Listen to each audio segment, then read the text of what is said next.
পুরাতন আগরতলায় চতুর্দশ মন্দিরে শুরু হয়েছে খার্চি মেলা ও প্রদর্শনীর প্রস্তুতি।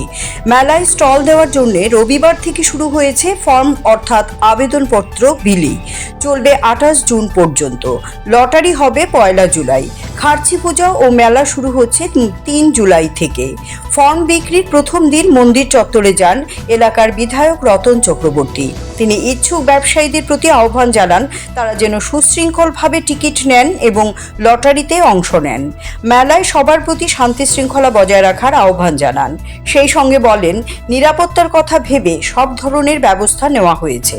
পুলিশের পাশাপাশি স্কাউট অ্যান্ড গাইডস এবং মেলা কমিটি স্বেচ্ছাসেবকেরা থাকবেন। গত বছর মেলায় প্রায় 900 স্টল ছিল, এবছরও প্রায় সমসংখ্যক স্টল থাকবে বলে জানা যায়।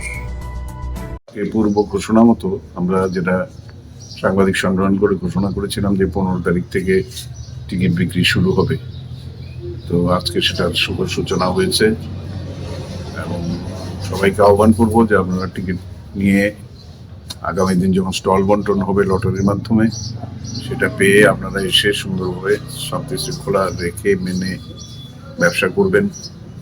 মেলা এবং প্রদর্শনী পুজো সবটাকেই সার্থক করে তুলবেন এবং সবাই মেলার মধ্যে শান্তি শৃঙ্খলা রক্ষা করে চলবেন এবং তাদের সমস্ত মূল্যবান দ্রব্যাদি বাচ্চাদের সামনে রেখে আমাদের এখানে পর্যাপ্ত সিকিউরিটির ব্যবস্থা থাকবে, স্কাউটস অ্যান্ড গাইডস থাকবে, আমাদের যারা ডিজাস্টার ম্যানেজমেন্টের লোক, টিএসআর সবাই থাকবে, আমাদের মেলা কমিটি তার ভলান্টিয়ার সবাই থাকবে।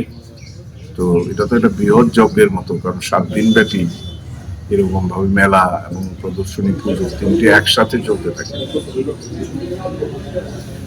আমাদের এখানে আমাদের আরডি ব্লকের যারা আধিকারিকরা আছেন, কর্মচারী ভাই বোনেরা আছেন, সবাই আন্তরিকভাবে কাজ করেন এবং তারা শুধু সরকারি দায়িত্ব হিসাবে না, যেমন একজন ডিভোটি যেভাবে করে, একজন পুণ্যার্থী যেভাবে পুজো করে, সেভাবে তারা এটাকে নিজের কাজ ভেবে, ঈশ্বরের কাজ ভেবে তারা সবাই এই কাজগুলো করেন।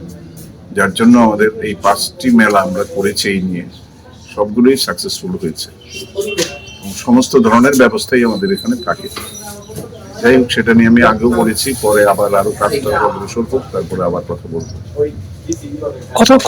কবে নাগাদ শুরু হবে মেলাটা? 3 তারিখ, জুলাইয়ের 3 তারিখ শুভ উদ্বোধন করবেন মাননীয় মুখ্যমন্ত্রী।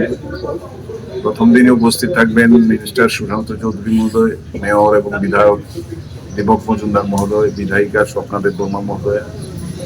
আর শেষ হবে 9 তারিখ, সেটা আমরা এখনো ঠিক করিনি। আমাদের ইচ্ছে আছে, আমাদের যারা পার্লামেন্টের মেম্বার আছেন, প্রাক্তন মুখ্যমন্ত্রী আছেন, তাদেরকে আমরা চেষ্টা করব যদি সময় দিতে পারেন তারা। Siri TV, channel for news and entertainment.